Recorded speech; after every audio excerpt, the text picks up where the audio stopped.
Bonsoir à tous. L'entretien du jour reçoit Honoré Lokossa, qui est porte-parole du Front pour le sursaut patriotique dans la diaspora. Honoré Lokossa, bonsoir. Bonsoir, M. Paraiso. Merci d'avoir accepté notre invitation. Notre entretien se déroule à un moment où le président Patrice Talon, le président du Bénin, entame sa 3e année à la tête du pays. On va donc en profiter pour tirer un bilan. Quelles sont les premières impressions que vous avez de ces 2 années passées à la tête du pays ? Merci pour l'invitation et pour parler un peu de ce bilan. Ce bilan qui, vous tombez bien aussi, intervient après que dans le pays, les populations se sont réunies massivement dans les différentes régions en assise de réflexion sur le bilan de 2 ans du président Patrice Talon. Le bilan est globalement négatif. On a une société divisée en 2. La grande majorité qui vit dans la misère, qui a faim, qui réclame un mieux vivre, et une minorité de gens autour du président de la République qui se donnent des salaires mirobolants, qui vivent bien et qui siphonnent même les ressources du pays pour élargir le patrimoine, notamment du président de la République et de son clan, de sa famille.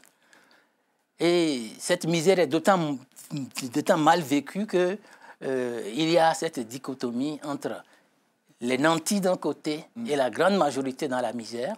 Et quand vous pensez que dans le pays, au Bénin, le petit pays pauvre là, le préfet, les ministres, les collaborateurs directs du président de la République gagnent plus que leurs homologues français. Un préfet français gagne environ 4 000 euros, moins de 3 millions. Et vous avez les préfets béninois, ils sont 12. Ils gagnent chacun 5 millions de francs, c'est-à-dire plus de 7 600 euros. Qu'est-ce qui vous choque dans le fait qu'on puisse bien rétribuer ceux qui servent l'État? C'est pour éviter qu'il y ait de la corruption, vous le savez ça? Ça, c'est bien dit ça. Parce qu'en fait, pour mieux servir l'État, vous avez des salaires, vous augmentez comme il faut, les autres. Le salaire minimum est de 40 000 francs. C'est-à-dire 61 euros. Les travailleurs sont en grève depuis 4 mois pour demander la revalorisation du SMIC. Vous refusez à ceux-là et vous dites, je vais mieux payer mes collaborateurs pour qu'ils gèrent mieux le pays. Et vous pensez qu'on peut vous suivre. Nous, à la base, on serre la ceinture. Il y a austérité, si vous voulez. Il n'y a peut-être pas d'argent. En bas, on doit serrer la ceinture. En haut, il faut mieux se rétribuer. Monsieur Lokossa, les chiffres que vous avancez, vous savez que ces chiffres sont contestés par le gouvernement béninois. On attend, par exemple, qu'il publie la liste des salaires. Pourquoi voulez-vous qu'il publie forcément la liste des salaires? Est-ce que vous mettez sur la place publique votre fiche de salaire? Vous ne connaissez pas les salaires des dirigeants français, des ministres français, des préfets français? Pourquoi au Bénin, ça doit être caché? Les chiffres qui circulent, de toute façon, ce n'est pas caché pour les préfets. Il y a un décret. Pour les directeurs de cabinet ou autres, il y a des documents officiels. Les ministres, la Cour constitutionnelle, imaginez-vous, la Cour constitutionnelle a demandé qu'on lui fournisse les fiches de paie. C'est le rôle de la Cour constitutionnelle que de vérifier la fiche de paie des ministres du gouvernement, par exemple? Ils ont un droit de regard sur la gestion globale. Et lorsque des problèmes se posent dans la société, ils peuvent demander des choses. Ils ont demandé, le président de la République n'en a cure. Il a refusé de donner quoi. Il n'a pas refusé, il n'a pas répondu. Ce n'est pas la même chose. Ça ne revient pas au même? Non. Il pourrait dire, je refuse. Oui, comme il est réputé être futé, il méprise. Il méprise la Cour constitutionnelle, et ce n'est pas seulement sur ce champ. On peut citer d'autres exemples. Allons-y, citez d'autres exemples. Lorsque un conseiller démissionne, un conseiller de la Cour constitutionnelle démissionne, la loi impose au président de la République qui a nommé cette tranche de conseiller de le remplacer dans le mois de la démission. Ça fait plus de 3 mois. Le président de la République maîtrise souverainement ceci. Peut-être qu'il cherche le bon candidat. Donc, le législateur qui a prévu le délai, il n'y a personne dans la société béninoise qui puisse remplacer un conseiller de la Cour constitutionnelle. Peut-être que ça ne sert à rien non plus, puisque la Cour va arriver à la fin de son mandat, en juin prochain. Est-ce que ça sert vraiment à quelque chose de rajouter un conseiller ou pas, alors que cette Cour, son mandat est en train de finir? C'est ce que dit la cellule de communication du président de la République. Mais alors, pourquoi il prive la Cour constitutionnelle de ses moyens de fonctionnement, puisque les responsables de la Cour constitutionnelle viennent de dire... Oui. Pour le premier semestre de cette année, c'est-à-dire à la fin de leur mandat, oui. Sur le budget de l'année, oui. ils n'ont perçu que 7,39%. Donc, ce n'est pas une volonté de paralyser cette structure, ça? Vous pensez qu'il y a une cabale contre la Cour constitutionnelle de votre pays? Je ne sais pas s'il y a une cabale. Je constate une chose. La Cour constitutionnelle est réputée être la clé de voûte des institutions du pays. Nous avons un président de la République qui a prêté serment pour la respecter. Les exemples sont nombreux où il a violé la Constitution, plus d'une quinzaine de fois depuis 2 ans. Et quand on scie le socle légal de l'existence d'une société, et c'est lui qui le disait, lorsque un gouvernement ne respecte pas des décisions de justice, oui. ça fait un État voyou. Et bien c'est lui qui est en train de nous faire un État voyou, en violant la Constitution de façon répétée et en méprisant cette institution, en vassalisant l'Assemblée nationale. Imaginez-vous qu'aujourd'hui, les deux institutions principales, oui. le législatif et l'exécutif, oui. sont en binôme pour détruire ce pays au plan législatif, puisque au niveau du Parlement, c'est exactement la même chose. Vous connaissez bien le cas de Kossi-Lepi, oui. où la Cour enjoint à l'Assemblée nationale de désigner ses représentants. C'est silence radio. On va parler de ça dans un instant. Monsieur Lokossa, si j'ai bonne mémoire, il y a 2 ans, je vous ai reçu ici. Oui. On était à la veille d'une élection présidentielle dans votre pays, le Bénin, et vous étiez venu m'expliquer, à l'époque, il y avait 2 candidats. Il y avait en tout cas le candidat Zinsou et il y avait le candidat Patrice Talon. Et vous étiez venu m'expliquer ici même que... jamais les Béninois ne mettraient Lionel Zinsou à la tête du pays parce qu'il représentait l'instrument de recolonisation du Bénin. 2 ans plus tard, après le mandat, les 2 premières années de Patrice Talon à la tête du pays, est-ce que parfois vous dormez mal en vous disant « on a peut-être fait le mauvais choix » ? Moi, personnellement, non. Mais je comprends que des gens regrettent ce choix. Moi, personnellement, non. Et l'organisation à laquelle j'appartiens, non, parce qu'on avait dit que de ces élections, oui. compte tenu des candidatures en présence, compte tenu du contexte, du rôle de l'argent roi, il n'en sortirait rien de bon pour le pays. Bien. Et puis, la France intervient et positionne quelqu'un. Nous avons considéré, je continue de le considérer, qu'il n'appartient pas à la France de désigner qui doit diriger notre pays. Et toutes les fois où cette question se posera, oui. quel que soit le candidat béninois en face de quelqu'un qui incarnerait de façon visible oui. la volonté de la France d'imposer son candidat, vous combattrez. Je combattrai. Donc, oui, on a barré la route à la recolonisation, mais on n'a pas gagné la bonne gouvernance. Et c'est le nouveau combat. Quand on parle à d'autres Béninois, à part vous, certains sont très satisfaits du président réformateur qui est à la tête du pays. Personne n'aime les présidents réformateurs. Et certains le comparent d'ailleurs à un ancien président de votre pays ou à un mélange du président Zinsou et du président Arouma Degbe.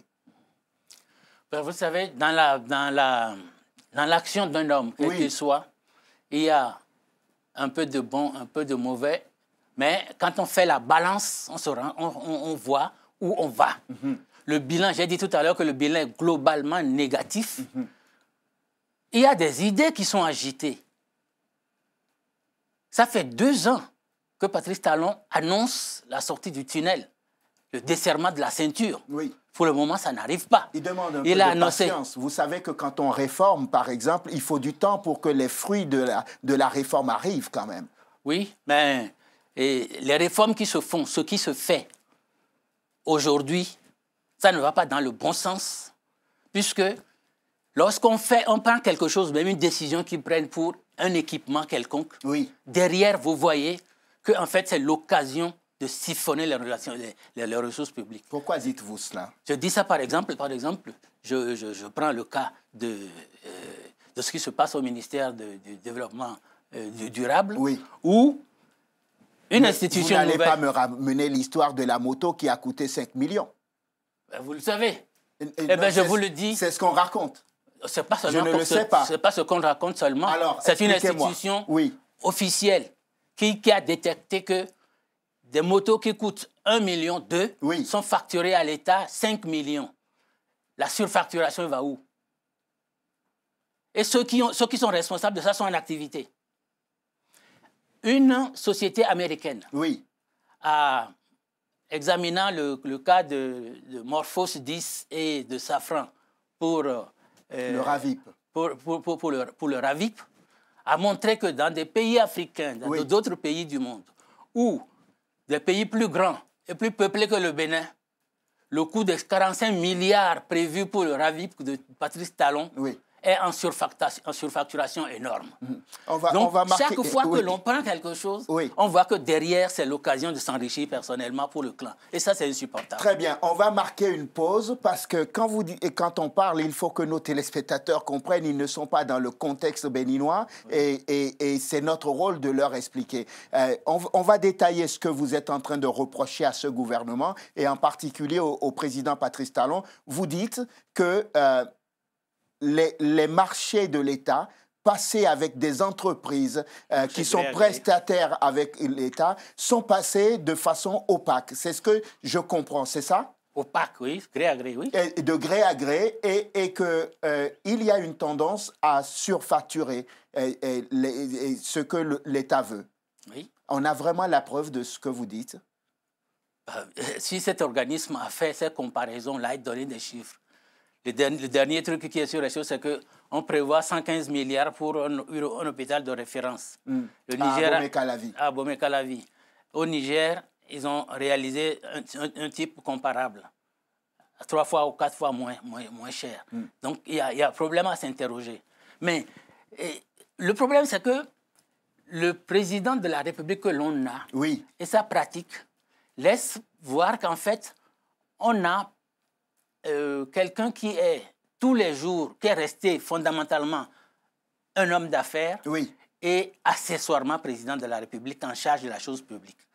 Quand vous savez que Morphos 10, le président a prêté serment le 6 avril, le 30, ils font créer Morphos 10 à Abidjan. C'est quoi Morphos 10 pour que les téléspectateurs comprennent? Morphos 10, c'est une société réputée béninoise créée en Côte d'Ivoire, qui appartient au groupe du président de la République, qui est dirigé par son ami et associé d'affaires Olivier Boko, qui a été créé le 30 avril. Cette société, qui venait de naître là, 2 mois après, dans l'opacité totale, on lui attribue le marché de l'aéroport de Cotonou. Peut-être comme ils n'ont pas l'expertise, ils se sont associés à Safran, dont on connaît la réputation par ailleurs. Donc, voilà comment l'État envisage quelque chose, on crée une société, on préempte, on capte le marché, on l'attribue en opacité à des amis et on touche, j'imagine, la plus-value qui va avec. Vous imaginez. Si vous imaginez ce qui se passe, par exemple, au port de Cotonou, qui est une humiliation ultime, ce qui vient de se passer, où on a confié la gestion de notre port aux Belges. Pourquoi c'est une humiliation? C'est une humiliation si vous avez vu l'organigramme. Vous allez comprendre qu'il n'y a même pas un Béninois, même pas un talon pour participer de la direction du port de Cotonou. Si les Béninois ne sont pas dignes de confiance. N'est-ce pas que les Béninois sont tous des cancres? Que je vous pose. Et ils sont tous des cancres, des nuls. Il n'y a peut-être que notre génie de président de la République. C'est une question que je vous pose. Oui, non, je ne vous incrimine pas. Je comprends tout à fait. Non, ce qui est humiliant, c'est de donner à croire qu'il n'y a personne au Bénin oui. pour participer à la gestion du port du Bénin. Il ne s'agit même pas d'avoir de recourir à des techniciens oui. avec lesquels les Béninois peuvent travailler pour le transfert de compétences pour faire ceci. Je comprends. Voilà pour le bilan. Il faut qu'on évolue un peu dans cette discussion. On a parlé tout à l'heure du RAVIP. Moi, je sais ce que c'est, mais les téléspectateurs, encore une fois, ne sont pas dans le contexte béninois. Est-ce que vous pouvez leur expliquer ce qu'est le RAVIP et confirmer que le RAVIP n'est pas un instrument politique? Confirmer que on peut en faire un instrument politique. Le RAVIP, il est conçu comme, en fait, un recensement de la population. Oui. Et pour constituer une base de données, sur cette base de données, on peut délivrer des papiers d'identité, informatiser un peu le fonctionnement oui. de l'État et tout ça. Vu sur un plan technique comme ça, ce n'est pas en soi une mauvaise chose. Oui. Seulement, quand le président Talon arrive, l'État béninois a déjà dépensé des milliards pour faire ce qu'on appelle le COSLEPI, qui a fait également une liste, qui est même la liste électorale, oui. qui est informatisée et qui doit fonctionner jusqu'en 2021. Oui. Le président Talon et son groupe ignorent la LEPI. On leur demande de donner les moyens pour que ça puisse fonctionner, ils le bloquent. Et le ministre de l'Intérieur vient de dire que si l'Assemblée les autorise, oui. C'est du RAVIP qu'ils vont tirer la liste électorale. Or, ce RAVIP-là, c'est confectionné dans l'opacité totale par l'équipe au pouvoir, oui. avec l'aide de la société française Safran, oui. qui a semé le bordel au Kenya récemment. C'est-à-dire qu'on peut informatiquement, oui. à partir d'une base de données, à partir d'une programmation donnée, préparer des résultats électoraux. Donc, nous considérons qu'il y a un risque grand que le RAVIP soit un instrument de fraude électorale informatisée. Vous connaissez Bruno Amoussou, non? Je connais. J'ai entendu Bruno Amoussou saluer le RAVIP. Oui. Et dire que ce n'est pas un instrument politique et que on ne peut pas penser développement d'une nation, d'un pays comme le Bénin, et penser perspective et ne pas aimer un instrument comme le RAVIP. Je viens de parler de côtés qui peuvent être positifs du RAVIP. Oui. Mais le monsieur que vous citez, ce n'est pas une référence. Vous savez que lui et Humbedi sont dans la majorité avec... Humbedi, c'est le président de l'Assemblée nationale du Bénin. Voilà. Et ce trio-là, ils veulent un parti unique avec le RAVIP, dont eux, peut-être, ils connaissent un peu le fond, puisqu'ils ont aussi en coulisses de modifier le code électoral pour se maintenir au pouvoir, faire élire les gens dans cette opacité-là. Donc, il a un intérêt à ça, il peut y trouver ça. C'est le risque politique qui est lié au RAVIP que je dénonce. Et comme dans plusieurs pays, Safran a été contesté sur ce plan-là, nous n'acceptons pas qu'au Bénin, on nous confectionne une camisole de force pour truquer les élections. Vous dites que si jamais on tire la prochaine liste électorale du recensement de la population sur la base de ce que le RAVIP va faire, vous vous opposerez à cela? Tout à fait. Nous nous opposerons à cela parce que c'est une liste où il n'y a que les concepteurs seuls qui savent ce qu'il y a dedans. Oui. Il n'y a aucun moyen de contrôle. Aujourd'hui, on a quelques repères sur la LEPI. Il s'agit de la mettre à jour. Or, le pouvoir est en train de bloquer ça. Pourquoi d'ailleurs les membres que le pouvoir doit nommer, désigner, n'ont pas été désignés? Je pense que c'est une volonté politique délibérée. Ça fait une décision de la Cour constitutionnelle de plus qui est bafouée, qui est méprisée. Et même quelqu'un a dit, cette décision-là, il faut la jeter à la poubelle. Et donc, oui, moi je considère que c'est une volonté délibérée et que cela cache une volonté de fraude et de confectionner quelque chose qui va permettre des alternances de façade, enfin des élections truquées et permettre à ceux qui en ont le contrôle de se proclamer élus à tout. Sans oublier qu'une autre institution, à partir du mois de juin, va passer sous le contrôle complet du binôme exécutif législatif. C'est quelle institution? C'est la Cour constitutionnelle, puisque le mandat actuel finit au mois de juin et que le président de la République et le président de l'Assemblée vont nommer la majorité. Oui. Et donc, ils pourront toujours modifier les choses et se faire proclamer en choses sans... Et donc, ce danger-là pèse sur la société et la démocratie ne peut pas le supporter. Monsieur Lokossa, quand je vous écoute, si je suis téléspectateur et que je nous écoute, je me pose une question et je me dis, quel est l'intérêt d'un président qui est à la tête d'un pays, qui rêve d'être porté sur les épaules à la fin de son mandat, comme le meilleur réformateur que le pays n'a jamais connu? Quel est son intérêt de se projeter déjà sur une liste électorale, par exemple, et de la manipuler pour les prochaines élections, alors qu'il a dit « je ne ferai que mandat ». Vous le croyez? Ah, je vous pose la question. D'abord, moi, je ne crois pas. Bon, maintenant, il a dit qu'il avisera. Il a d'abord dit « je le ferai » et après, quand il a reçu la claque où les gens... L'échec de la réforme constitutionnelle. Le 4 avril 2017. Oui. Et où il a déclaré que maintenant, je vais gouverner par la ruse et la rage. C'est pas lui qui a dit, c'est son ministre de la Justice, M. Diogbenou, qui a dit ça. Je pense que je ne me trompe pas de beaucoup. Qu'il a l'aval, sinon il aurait démenti. Il ne se laisse pas marcher sur les pieds, le président Talon. Donc, si vous êtes dans son entourage et que vous dites quelque chose qui n'est pas de son chose, vous serez rappelé à l'ordre. Non, je considère qu'il cautionne ça. On nous a fait croire récemment que la loi sur le retrait de la grève, que c'est une initiative parlementaire. Oui. Et puis lui-même, il est venu à la télé avouer, je suis à l'origine, c'est moi-même qui ai demandé ça. Bon, donc, oui, quand son entourage parle, il faut leur donner crédit. C'est le seul crédit qu'ils ont parce qu'ils ont l'aval avant. Oui. Sinon, à moins que ce soit Olivier Bokor ou Dayon, le trio avec lequel ils gouvernent vraiment le pays et qui peuvent donner des ordres à tous les ministres. Les autres sont des faire-valoir. Olivier Bokor, alors, M. Olivier Bokor, M. Dayon ne font pas partie du gouvernement béninois, ou je me trompe? Ils ne font pas partie du gouvernement. Dayon a une fonction officielle, c'est le conseiller du président de la République. Oui. C'est celui dont le cabinet personnel s'occupe de tous les audits. Oui. Bon. Là également, on peut s'interroger sur les conflits d'intérêts. Maintenant, c'est pas ça. Il est là. Olivier Bokor, le président le présente comme étant son ami. C'est l'ami personnel du président. Son ami il ne va pas renier son ami quand il devient président, quand même. Pas du tout. Il a plus que chose, mais c'est le rôle qu'il joue. Il donne des ordres au ministre.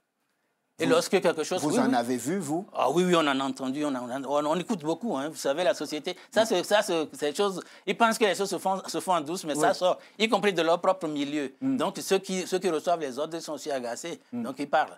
Donc, effectivement, ce monsieur est omniprésent et il est dans les voyages officiels et tout. Oui. Et il est plus important que le chef du patronat béninois. Voilà. Donc, c'est ça une idée. Le chef du patronat béninois avec lequel le président ne s'entend plus désormais, c'est ça? Un ex-allié. Oui. On va conclure cet entretien par une question personnelle. Qu'est-ce qu'il pourrait faire, le président Patrice Talon, pour trouver grâce à vos yeux? Ben, ce que... je ne suis pas optimiste qu'il l'entende, parce que je le dis et nous le disons depuis. Le bilan que les gens viennent de faire pour dire qu'on étouffe, la situation du pays est très grave, il faut aller aux états généraux du peuple pour redéfinir un nouveau contrat, parce que le contrat qui a lié le président à la société béninoise qu'il a porté au pouvoir, il l'a rompu. Il ne respecte rien. Et de ce point de vue, aujourd'hui, ce qu'il faut, c'est que les gens se rendent compte que si le sommet ne respecte pas la loi, piétine, il n'est plus légitime. Il reste légalement le président, mais il a perdu la légitimité de commander, de donner des ordres. Tous les présidents, non? Si c'est le cas au Bénin, on se permet de le lui dire. Vous êtes devenu illégitime par votre pratique. Et ce qu'il faut maintenant, c'est que les citoyens qui en ont marre, ils entrent en résistance en faisant de la désobéissance civile parce que, et la Constitution le reconnaît, article 19, alinéa 2, lorsque un président ne respecte pas la loi, lorsqu'il piétine la Constitution, lorsqu'il scie le socle sur lequel la société, le fonctionnement juridique de la société est assis, il n'est plus qualifié pour faire chose. Donc, une fois qu'on fait ça, je crois qu'il s'est passé quelque chose de très important dans les États-Unis dans les derniers jours, là, c'est que les réflexions des gens vont au-delà du bilan qu'ils trouvent négatif. Oui. Ils veulent autre chose. Ce qu'ils veulent, c'est que le pays se rasseye en états généraux pour redéfinir les règles du fonctionnement de l'État. Que l'État ne soit plus l'otage d'un petit groupe. Et je pense que c'est tellement sérieux que je dirais que c'est trop sérieux pour être confié à un parti qui incarnerait ça. Oui. Ou à un génie quelconque, quel que soit le milliardaire ou sa fortune personnelle, oui. pour gérer ce truc.